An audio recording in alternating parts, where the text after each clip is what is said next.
Durante mi visita por México tuve la oportunidad de estar en lugares increíbles y como en los anteriores destinos lo comparto con vosotros y la verdad que no iba a ser una excepción. En el vídeo de hoy vamos a visitar una de las zonas arqueológicas más impresionantes que tuve la oportunidad de visitar este año. Se trata de Ekbalam, que significa estrella jaguar. La zona arqueológica de Ekbalam tiene un coste de 85 pesos mexicanos, lo que viene siendo pues unos 4,20 € al cambio. Aunque evidentemente también hay tours a esta maravilla, la cual se suele hacer en conjunto con Native Park Yucatán, donde serás testigo de un ritual maya y harás rappel para bañarte en un gran cenote junto con otras actividades. Cabe destacar que estas excursiones suelen incluir la comida, pero las fotos, concretamente en Native Park, no van incluidas y tienen un coste de entre 30 y 40 dólares. Tras esto pondréis rumbo a Ekbalam. Fue uno de los lugares que más me impresionó y pronto descubriréis el porqué. Desde la entrada a la zona arqueológica la verdad es que hay bastante distancia. Se trata de un lugar, como veremos a continuación en un mapa que está situado justo en la entrada a la zona arqueológica. Se trata de un lugar bastante grande, por lo que aconsejo llevar ropa y calzado cómodo, así como agua, dado que una vez dentro del recinto no habrá dónde comprar. Es cierto que hay algunos puestos justo donde la taquilla, pero la verdad es que suelen tener unos precios bastante elevados. Y una vez nos vayamos acercando a lo que es la zona arqueológica, vamos a ir viendo ruinas de lo que antiguamente pues eran dos murallas de la ciudad y un arco maya, los cuales nos darán acceso al complejo.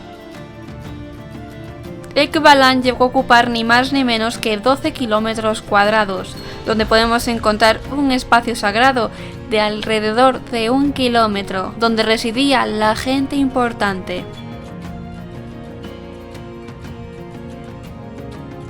Para llegar a la zona más llamativa del complejo pasaremos por una especie de pasadizo tras el cual se abrirá ante nosotros grandes construcciones que llevan en pie cientos de años, donde encontraremos pirámides o un palacio oval. Entre ellos destaca una estela que seguramente representa a un gobernante, el cual aún no se ha podido confirmar.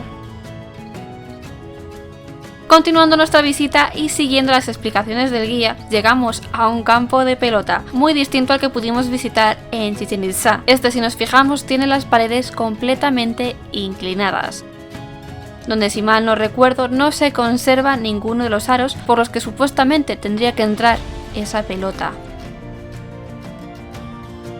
Pero in situ sí podemos intuir dónde estaban colocados, dado los huecos y las marcas que se conservan en la piedra.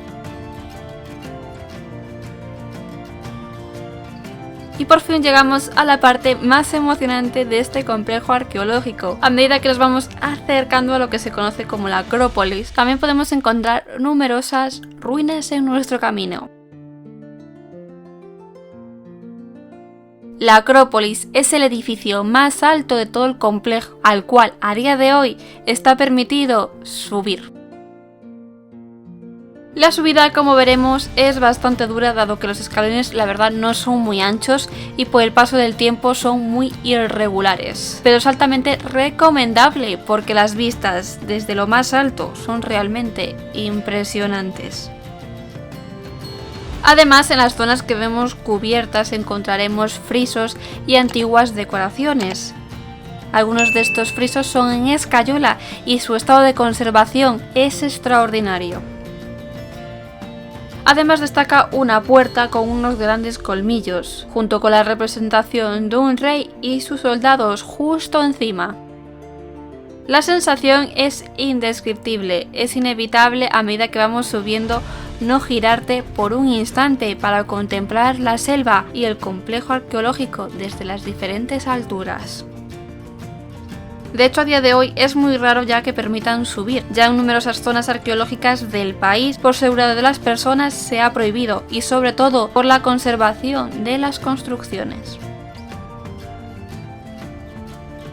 Como habéis podido ver, subir es relativamente fácil, aunque muy cansado, pero bajar es bastante más complicado. Cada uno lo hacía como buenamente podía. De hecho, la gente solía bajar o bien agachada, sentada o incluso de lado. Y esto se debe a que dicen que se debe de bajar de lado para así que no demos la espalda a lo que es la zona sagrada. Para salir al complejo se debe volver al punto de entrada, es decir, que tenemos que volver a recorrer toda la zona arqueológica porque la entrada y la salida es la misma. Pero no nos debemos ir sin antes subir a otro lugar más, desde donde se puede observar la Acrópolis en la que estábamos antes. Ekbalan es sin duda un lugar mágico, espectacular y para el recuerdo, y espero que la vida me acerque a este lugar al menos una vez más en la vida. Y hasta aquí nuestro recorrido por una nueva zona arqueológica. Si te ha gustado este vídeo, no olvides darle like y suscribirte para no perderte ningún otro vídeo. Nos vemos la semana que viene.